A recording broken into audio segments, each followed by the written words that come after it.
በመስኮት በኩል ያለውን የመጨረሻውን በር መርጬ ተቀመጥኩ። ብቻዬን ስለነበርኩ የውጭውን ዓለም በትዝብት እየተመለከትኩ የታክሲውን መሙላት መጠባበቅ ጀመርኩ።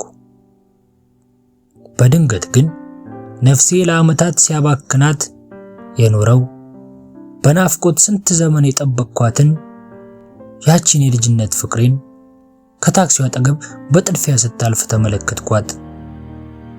ዓይኔን ማመን አቃተኝ። ቅዠት መስሎኝ ዓይኔን አሻሸሁት። ራሴን ነቀነቅኩ። ግን ቅዠት አልነበረም፣ እውን ነበር።